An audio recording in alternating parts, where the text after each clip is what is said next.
Do you think that using quite complicated words while speaking, it makes you a fluent speaker? Absolutely not. Because some people they think that if I'm using quite fancy words while talking to people, it makes me a fluent speaker. But I personally feel that when you're speaking, it's very important to speak naturally. Because when we just try to use quite complex vocabulary or we are just consolidating some kind of uncommon lexical items, so it will be a bit complicated thing. Yes. So it's very important to focus on how you are expressing yourself. The way you are expressing, other people are able to understand or not. Yes. So this is the first priority, even if you are speaking in public. So you need to understand the audience first, what exactly the requirement is. At the same time, how you are expressing yourself and the audience is able to understand or not. Suppose if I'm able to speak something and those who are listening to me, if they cannot understand anything, whatever I'm speaking, then does it make any sense?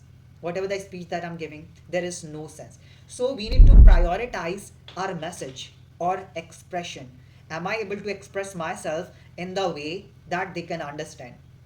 At the same time, we should get some sort of clue from the audience that they can understand or not. If they are not able to understand, then we can include some sort of examples in easy words. Yes, because we have this kind of misconception that if somebody is using quite complicated words, it means they are great speakers, but it's not like that.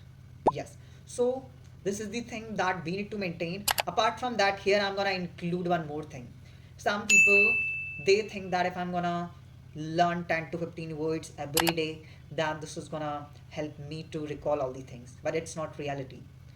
I personally feel that when you are a language learner and you are learning vocabulary, so do not focus on words, how many words you're learning. You need to focus on, are you able to use that word?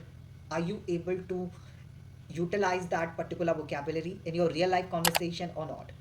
So, one thing that is very important, having the proper knowledge about the vocabulary.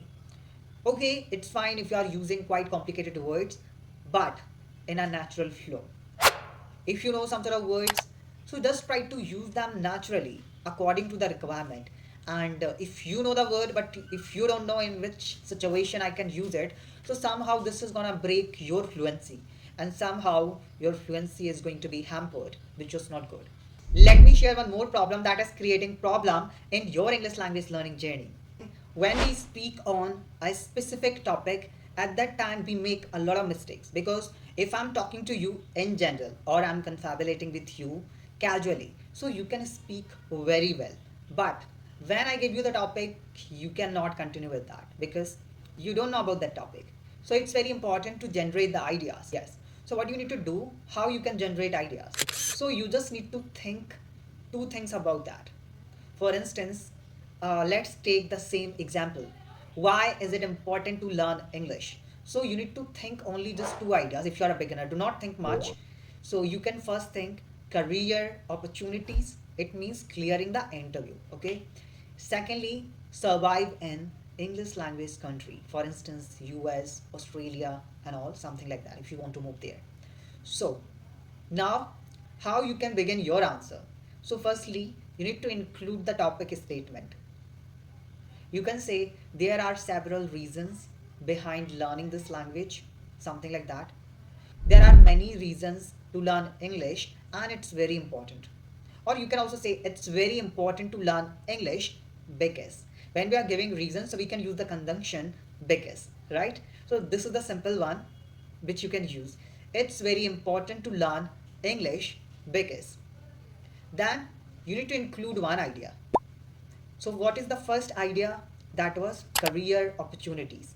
So, you can say it helps us to get better career opportunities and we can clear our interviews, right? So, this is the first idea that you have included. Now, let me tell you how you can go for the next idea.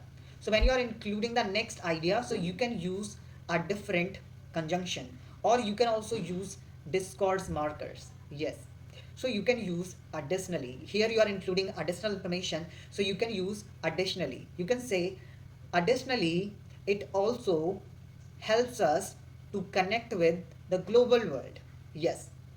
Or you can say when we are planning to move abroad so we can survive in English language country easily. So that's how you need to connect. Firstly, you need to brainstorm ideas. So two ideas are good enough if you're a beginner, right? And then wind up your answer. How you can wind up your answer? So you can, in the end, you can say, in the end, these are some sort of reasons behind learning English.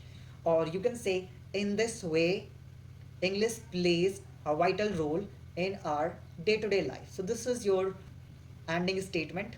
You can close your response by using conjunctions like consequently, finally, lastly, in this way. Yes. So these are quite basic things that I've included here. Apart from that, I have created some other videos as well. So if you're struggling like that, you can watch those videos. In the end, I will be including one more thing here. When you are answering any kind of question, the other person is asking you. So what you can do not memorize the responses.